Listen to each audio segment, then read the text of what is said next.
النفسية للأسرة المصرية. بنفتح ملف احنا كنا فاتحينه قبل كده وما زلنا مكملين معاكم بناء على رغباتكم. انتوا عايزين نتكلم في الموضوع ده اكتر من كده. في امهات كتير جدا بيشتكوا ان اولادهم حتى وهم نايمين دلوقتي ما بقوش بيناموا بالشكل الطبيعي اللي كانوا بيناموا بيه قبل كده، لا وبقوا بيقوموا مفزوعين، بقوا على طول بيكلموا هم نايمين، بقى حبيبي وهم نايمين مره واحده يقوموا مخضوضين وقايمين ورايحين نايمين تاني. عندنا مشكله في الاسره المصريه، ولادنا بالذات بقى عندهم حاجه احنا مش عارفين نتعامل معاها، مش عارفين نتكلم معاهم ولا نحكي لهم ولا نقول لهم ايه، نمنعهم من ايه، نخرجهم نفسحهم. النهارده اللي هيساعدنا في الموضوع ده صديقنا العزيز دكتور خليل فاضل، استشاري الطب النفسي، وهو منورنا في فقرتنا عشان يكلمنا بمنتهى الاستفاضه عن الصحه النفسيه للاسره. اهلا بحضرتك. اهلا يا دكتور، منورنا. ده نوركم. عايزين حضرتك بدايه تقول لنا ايه هي الصحه النفسيه للاسره، وايه مواصفات الاسره السليمه نفسيا؟ الصحة سؤال صعب قوي، محتاج 3 ساعات و4 كتب. الوقت بقى كله لحضرتك.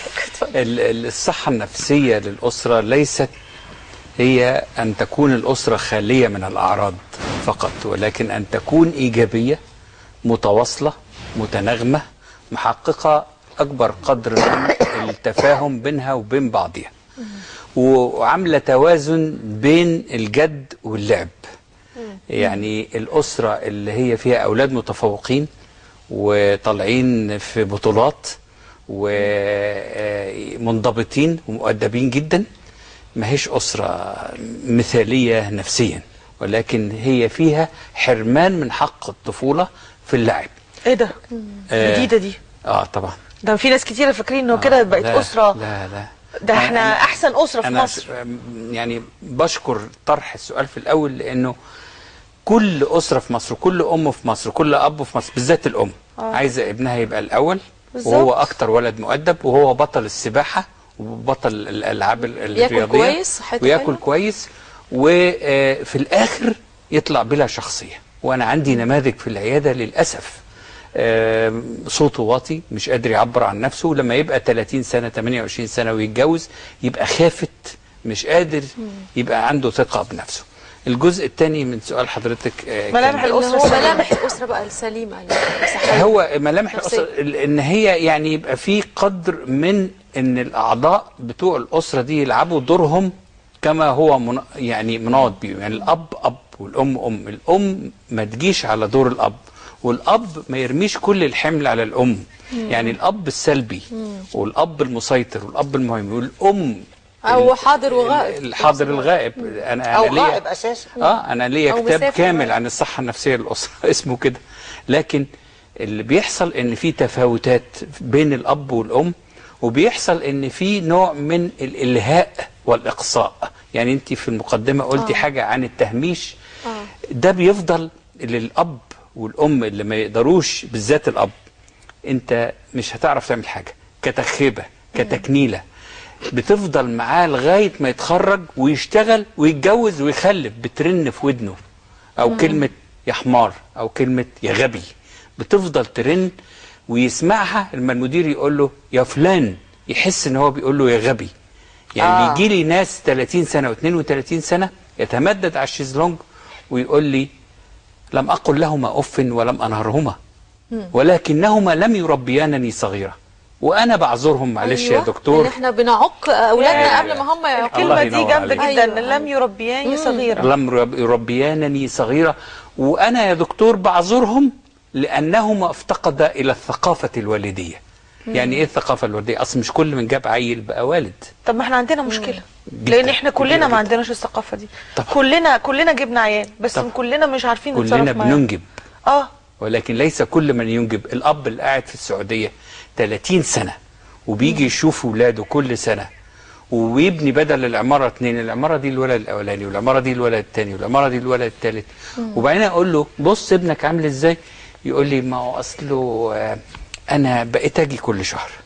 يعني طب أنت بتروح ليه؟ أو يبعت البوسطة، يعني البوسطجي بتاع الفلوس. ثانية واحدة، أنا عندي حالة بدون ذكر أسامي، في أب عايش في أمريكا ما بيسألش نهائي، ما يعرفش حاجة عن طفله، ولا بيصرف عليه، ولا بيكلمه كمان، ولا لو هما الاثنين مشوا مع بعض في الشارع احتمال كبير جدا ان هذا الاب لا ما يعرفش ان ده ما هي دي مفيدة. الجزء الثاني اللي هو الأب الذي يهج، الأب الذي يطفش، الأب الذي لا ينتمي أبدا. ده في أب بنته عندها 12 سنة بعت إيميل لمراته أو طليقته بيقول لها تفتكري أقدر أشوف بنتي بعد 6 سنين من الغيبة؟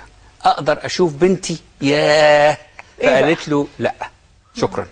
من حق الست انها تعمل كده يا دكتور؟ والله من حقها، لان هي اللي واخده المسؤوليه واللي هي اللي اصبحت الاب والام، وده خطر نفسي كبير جدا انه الام تبقى اب وام. بالذات انا بتكلم على الام. في اباء بياخدوا دور الام ولكن بتبقى المساله خافته نتيجه وفاه الام، غالبا ما بتبقاش نتيجه طلاق. وفي ام جحده جدا، والحاله دي انا شفتها بعيني، بتسلم الولد في اسم الشرطه عشان ابوه يجي ياخده لان هي عايزه تتجوز. كل الحاجات دي بتبان في العياده النفسيه، في السايكو دراما، في الناس بتعبر عن نفسها بتلقائيه شديده. احنا محتاجين سايكو دراما للمجتمع المصري كله. طيب دكتور خليل، اخبار الصحه النفسيه ايه في الاسره اللي كل طرف فيها بيفش غله في الطرف الاضعف؟ انا سمعتك بتقولي دي وانبسطت قوي، لان انا عامل لها تعبير اسمه تدوير القهر. تدوير القهر. أيوة. حلوه تدوير القهر. ما انا بس ما حبيتش اقول حنجوري، يعني قلت اقولها كده احمدي. يعني احنا عمالين بندور القهر على كلنا في بعض. أيوة. يعني فكره كل طرف بيضغط، الله ينور، بيحمل ضغوطه على الطرف الله الاخر. ينور الصحه عليك. النفسيه اخبارها الله إيه؟ ينور. الصحه النفسيه مش بخير خالص. لما نقول كده مفيش صحه نفسيه، في عله نفسيه. بس قبل ما اقول ده واشرحه عايز اقول انه مفيش طفل او طفله او مراهق او مراهقه مضطرب نفسيا، وانما هناك والدان مضطربان نفسيا. طب مش ينقلوا له الاضطراب؟ يعني ايه يا دكتور؟ لا يعني مفيش عيل بيجي كده هم ما يتولدش من نفسه كده. في ما عدا الامراض العضويه، انما دايما الاب والام يجيبوا البنت اللي ما بتاكلش، البنت اللي عندها 6 سنين ومسكت المقص وضربته في شعر راسها وعايزه تموت نفسها من البلكونه، وبعدين يقول لك بص البنت عيانه. طب وانت ايه؟ عملتي ايه عشان تساهمي في الوعي ده؟ إيه؟ البنت دي بالذات انا بتكلم عنها راحت لابوها وهو مطلق امها عشان تشوفه. قال لها قولي لامك انا ما خلفتكيش. فرجعت وحست بهذا القهر. القهر بقى ايه؟ لما يجي اب يكون بيشتغل في مؤسسه حكوميه، وما شاء الله على القهر الوظيفي في المؤسسات الحكوميه المصريه، كل واحد من الكبير للصغير بيمارس القهر الشديد جدا على من هو اصغر منه. وساعات اللي هي نظريه الساده والعبيد، وساعات بعض العبيد الذين يتحولون الى ساده بيبقوا فظاع اشد عنفا، بيبقوا هم ساده القتل يعني. او الاب العنيف ده او الدكتاتور هو اصلا بالامس كان طفل مقهور. لا وهو في شغله رجل مقهور وعبد وجي يستأسد عليهم. الله ينور عليك. هو كده، هي دايره. هو اما ناس بتقهره وبتهمله وبتهمشه وبتذله في الشغل، فيجي يذل اولاده ويذل مراته، او ينسحب تماما ويقعد في اوضته قدام قنوات اخباريه. طب هو برضه بيذلهم لان هو قافل على نفسه ومش قادر ان هم يتواصلوا معاه، فدايما حاسين ان في عندهم حاجه غلط. بالظبط كده. وفي الست اللي هي حاسه بالقهر نتيجه ان زوجها بيمارس سلطات عنيفه، ان هو دايما بيطلب ما بيعطيش خالص، وهي في زاويه مهمشه مش فاهمه، وبالتالي بتطلع الغل اللي انت اتكلمتي عليه في عيالها. حسره، فبتطلع تبقى الدنيا سودة كده. يبتدي الواد الكبير يطلعه في الولد الصغير في البنت الاصغر، والصغير يموت القطه، وبعدين لا يروح المدرسه يضرب الولد اللي في المدرسه. او ان هو يحصل له نوع من الترهيب اللي احنا بنسميها بالانجليزي بولينج، ان العيال يضربوه في المدرسه كتير فيروح يطلعه في البيت. في حاجه هنا في النص، ان هم اولادنا للاسف في هذا العصر بيقعدوا كتير جدا قدام البلاي ستيشن والفيديو جيمز. طب ايه بقى خطوره ده؟ لا طبعا، ده انت بتسحب من دماغك الطاقه الذهنيه اللي هي محتاجه الهواء الطلق، ومحتاجه الرياضه البدنيه، ومحتاجه فن وثقافه التفاهه. انك انت ايه يعني، لسه من شويه كنت بقول لك ان انا ايه لما احب اروح عن نفسي، يا اما ان انا اقف على عربيه فول، يا اما اكل ذره مشويه، يا اما اكل فول سوداني، يا اما اسمع اغنيه قديمه. اعمل حاجه ملهاش علاقه بالجديه، يعني ما فك تتقلش. راسك. فك تبقى راسك. ساعات عايز تشوف أيوة. فيلم فك ابيض راسك واسود والله. كوميدي، مش عايز تفكر. دكتور خليل، كبر الجمجمه. فك راسك من الضغوط بالظبط بحاجه. كده. حضرتك يمكن قلت حاجات كتيرة جدا موجودة في كتير من الأسر المصرية. طيب نبتدي نفك العقد دي كلها ازاي؟ أهم حاجة إن اديني إحنا بقى اديني نتكلم. عقدة نحاول نفكر اهم حاجه نفكها. نتكلم. اولا لو احنا الحوار الاربعه يعني. كده التواصل. التواصل غير الحوار، لان الحوار ممكن يبقى عنيف، ممكن يبقى سلبي، وممكن في حاجه اسمها العدوانيه السلبيه، انه مثلا اميره على سبيل المثال للحصر مش هتشترك معانا في النقاش، وهتبتدي تاخد جنب وتحرمنا من اضافتها، فدي عدوانيه. عدوانية. لا لا يعني مش مش أميرة، كل أنا بقول حوار مثلاً. تواصل يا دكتور، مش مش كل حوار تواصل او مفيده. نعم. تعمل حوار مع في, نفسك. في عنف لفظي او عنف معنوي، ان هي تحقر من شأن الاخر بشكل او باخر. هتبقى تيجي تحللنا يا دكتور بعد لا لا عفوا، انا بضرب عفوا، لا انا بضرب امثله. ما أنا فاهمة، أنا لاب بنعرج بس. وام وولدين مثلا، او ولد وبنت. طب يبقى اللي حضرتك بتقول التحاور ده التواصل التواصل ابتدي ازاي؟ أنا يعني هقول- احنا أسرة مكونة من 4 أشخاص. كأننا احنا الاربعه قاعدين في حاجه. انا دايما اقولها كأن في فيل غير مرئي في الصاله هنا مثلا. انا مش قادر اشوف اميره رغم ان هي موجوده، لازم اشوفها. مين فينا بيبص في عين الفرد التاني من الاسره وهو بيقول له صباح الخير او السلام عليكم او ازاي الصح، او هو بيطلب حاجه؟ اي كونتاكت. لا مفيش. مال صوتك، مين وشك فينا بيتغير. من الازواج والزوجات تحديدا وهم قاعدين كده جنب بعض بيبصوا على التلفزيون؟ التلفزيون أداة جميلة فيها تعليم وترفيه وإخبار وكل، لكن لما اتنين يقعدوا جنب بعض لساعات طويلة مش شايفين بعض وشايفين التلفزيون، يعني نفسي يقعدوا كده بزاوية يبصوا لبعض، لأن في حاجة في علم النفس. يمسكوا ايد بعض. نعم. نعم يا مفيدة. مرحلة متطورة. انا ما بهرج، هم هيتهرجوا عليا وبالذات اميره. التواصل انا مش بتكلم باللمس انا كمان، بتكلم احنا ان انا بنقول قبل كمان كده. انا التواصل. ابويا الله يرحمه كان بيخش مثلا يطبطب على امي، انا كنت بشوف الكلام على فكرة وبشوفهم مفيدة، بيتخانقوا. انت مش بعيدة عن الحقيقة. انا مستشار علاقات زوجية زائد الطب النفسي. ما بيجيني كابل بيكتبوا الفايل الانفورميشن هم الاثنين مع بعض، فبعرف ان في مشكلة زوجية، اما في التواصل، اما في العلاقة الخاصة، يا اما في تربية الاولاد، يا اما في الانفاق. اصل هي الحاجات الخلافات بتبقى كده، يا اما مين اللي ما حطش الغطا بتاع معجون الاسنان الاول. فبقول له انتوا امتى اخر مرة مسكتوا ايد بعض؟ فلاقي ها ها ها ها. انت بتهزر يا دكتور؟ انت بتشوف افلام عربي ابيض واسود؟ هي كده. وعين واحد بقى من مستهيفين جدا الرياكشن ده. واحد بيقول لي انا قلت لمراتي مره نكته، قلت لها ايه؟ قال لها سواق تاكسي بيقول لها بتعرفي تسوقي؟ الواحده فقالت له لا ما بعرفش اسوق. قال لها طب انا تسوقي. هو كان قصده يسممها ولا حاجه؟ فما ضحكتش. ما ضحكتش. فقال لها انت بتحكيش ليه؟ انا جاي عشان اتكلم معاكي. راح مديها أقول لك بالبنيه. لا مش هيبطل يقول لها نكت بعد كده، هي لازم تفهم. هو ما هي نكتته غلسه. لازم بقول لك هديها بالبنيه في عينها. يعني شجعوا يا لا يعني ما هو برضه اختار النكته، يعني واحد فهنا يختار النكته يقولها لمراته. التواصل هو ان يبقى في نوع من الانسجام ونوع من التناغم ونوع من القدرة على الحوار بدون هذا الفيل، غير بالنظر وجها لوجه، عينا في عين. بان احنا ما يبقاش في حاجة انتوا قلتوها على الموقف السياسي، ان احنا نبقى في قلبنا احساس ان الاخر هيخوني. ايوه. الست نظرية مثلا التخوين حاسه على طول. ان جوزها بيخبي عنها فلوس، او ان هو هيتجوز عنها واحده تانية عليها واحده. او ان هو بيحوش. مخبي عليها فلوس. ما هي ما هو تحوش بيخبي حاجه وبيحوش وهو حاجه. بيقول لها غالبا انت بتخنصري من فلوس البيت عشان تدي اهلك. بالظبط. حاجه زي كده. بس اغرب مشهد شفته في اطار الاحداث اللي حاصله دلوقتي في البلد كان مشهد فظيع جدا. زوج وزوجه قاعدين، وهي الزوجه بتيجي تدعم الزوج في العياده، هو بياخد علاج للاكتئاب والتوتر وبتاع، بتقول لي يا دكتور انصحه ما يكثرش من الحديث عن احتمالات الزواج الثاني قدام بنتنا الكبيره، عشان ده مش صح. البنت هتتعقد. وده التهديد اللي كنا بنقول عليه. ايوه تهديد. انا هعمل، انا هتجوز انا هتجوز عليكي. فبصيت لقيته ببساطه كده زي ما يكون بيقزقز لي بيقول لي اصل يا دكتور هي العيله بتاعتها عمرهم قصير، فلما ربنا ياخدها لازم بيبقى في واحده يا معايا ساتر يا تديني الدواء. فقالت له انت اصلا عندك امراض وربنا هياخدك الاول. كنت لسه هقول كل ايه ده؟ لا تقول لي كلام فيه غزل.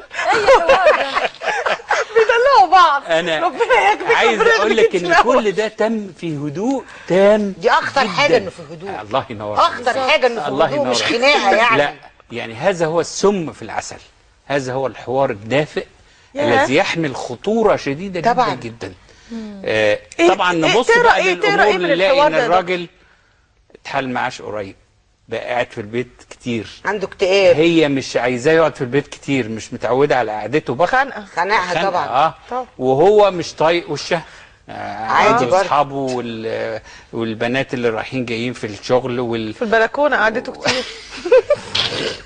مش قادر تعرف مين البادئ، يعني مين اللي في بيبدأ نقطة بهذه كمان في المشكلة. التواصل إذا سمحتي لي أقحمها على المناقشة، هي ولادنا لما يجوا يقربوا من سن البلوغ وبناتنا، دي مرحلة خطيرة جدا. ايوه احنا نتكلم فيها، دي مهمه. لأن المفهوم الجنسي ال ال ال الأمهات والآباء ما بيرضوش يتكلموا فيه، وده بيؤدي إلى مشاكل كتيرة جدا، بدءا من اللعب الجنسي بينهم وبين بعض وهم مش فاهمين إيه، ولد وواحد قريبه أو بنت وصاحبتها،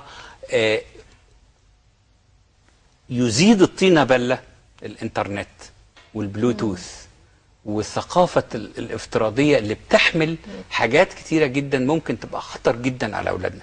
فلذلك أنا بحترم جدا بعض المدارس الأجنبية في مصر إنه بيدي تربية في الأحياء وتربية جنسية علمية، وبيقعد ولد جنب بنت في الفصل المختلط.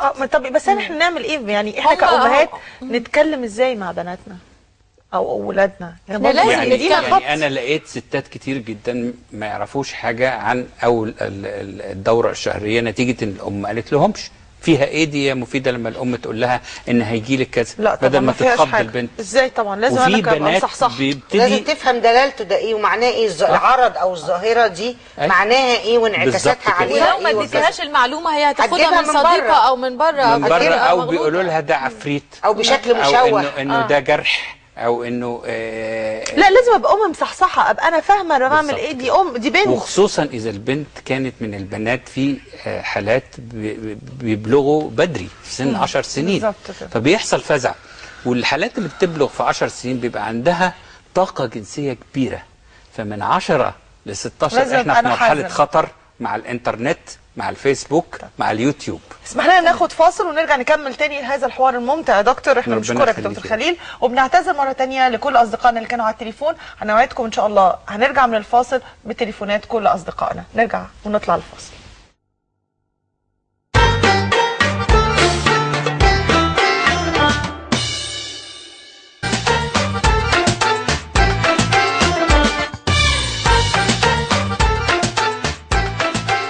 بنرجع مرة تانية لحضراتكم، وموضوع حلقتنا النهاردة استكمالا لملفنا الصحة النفسية للأسرة. وكان قبل الفاصل بنوعد حضراتكم ان احنا ناخد تليفوناتنا، فاسمحوا لنا نبتدي بأول تليفون لينا الأستاذة فاطمة. أهلا وسهلا، اتفضلي يا فندم. السلام عليكم. وعليكم السلام. احنا بنعتذر ان احنا سبناكي فترة طويلة. فاطمة لا مفيش أي حاجة. اتفضلي يا حبيبتي. ازيكم؟ أنا بحبكي جدا طبعا، وأحب أقول لكم أنا عندي بنوتة 14 سنة. تمام. ففي ضغوط جامدة حصلت لنا من ثورة يعني.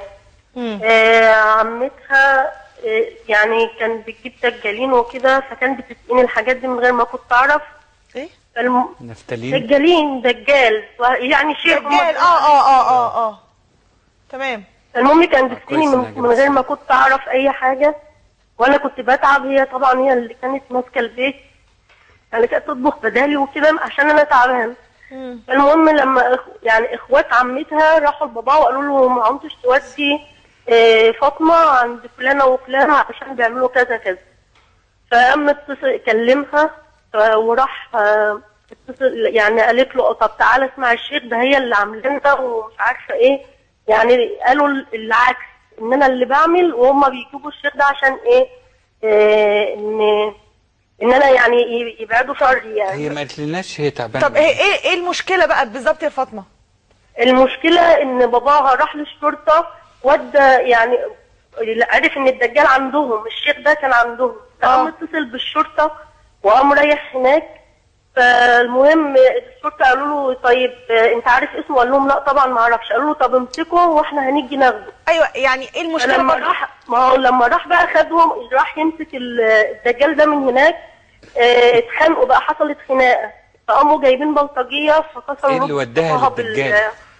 طب احنا بنشكرك يا فاطمه، ميرسي. بنشكرك يا فاطمه. احنا بنتكلم عن دجل وسحر متبادل بيتلقوا يعني بيتبادلوا. احنا عايزين نتكلم على الدجل والعمل ده مهم معانا جدا، لسه لانه بعد اذن حضرتك 80% من المرضى بيروحوا المشعوذين ودجالين. طيب معانا بعد اذن حضرتك سناء، مساء الخير. ايوه مساء النور. اهلا وسهلا حضرتك. الحمد لله يا سناء. ازاي الصحه؟ الحمد لله تمام. انتوا رائعات بصراحه والله. ميرسي ليكي يا حبيبتي. وكأن النهارده الحلقه انتوا عاملينها علشاني. ايه الاخبار؟ يعني